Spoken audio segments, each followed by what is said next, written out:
దేవుని బిడ్డారా. ఆదికాండము 14వ అధ్యాయము 18వ వచనాన్ని చదవండి. అబ్రహాము ఎంత విశ్వాసము కలిగి జీవించిండో, మరియు షాలోము రాజు అయిన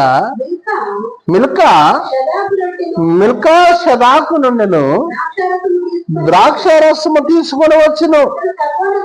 అతడు సర్వోన్నతమైన దేవుని యాజకుడు.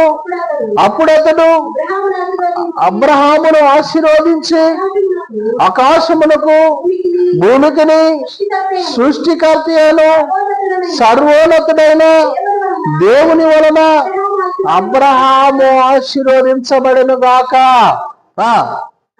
అని నీ శత్రువులను నీ చేతికి అప్పగించెను.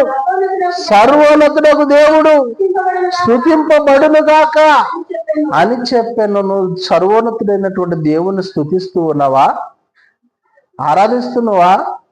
మనం ప్రభు శరీరాన్ని తీసుకుంటూ ఉన్నాం, ప్రభు రక్తాన్ని తీసుకుంటూ ఉన్నాం, ప్రభు శరీరంలోను ప్రభు రక్తంలోను పాల్గొంటూ ఉన్నాం.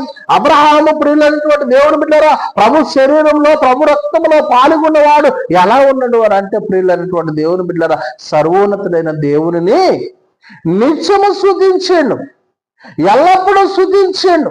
ఇంకా కొంచెం కిందకు పోతే ప్రియులైనటువంటి దేవుని బిడ్డలారా మాట్లాడుతూ ఉన్నది వాక్యము. చదవండి మాటని. అప్పుడు అతడు అన్నిటిలో అతనికి 10వ వంతు ఇచ్చాను. ఏం తీసుకొని? ప్రభు శరీరమును ప్రభు రక్తమును తీసుకొని ఆమెకి ఏమిచ్చిండు? 10వ వంతుని ఇచ్చిండు అని మాట్లాడుతూ ఉన్నది వాక్యం. ఆదికాండంలో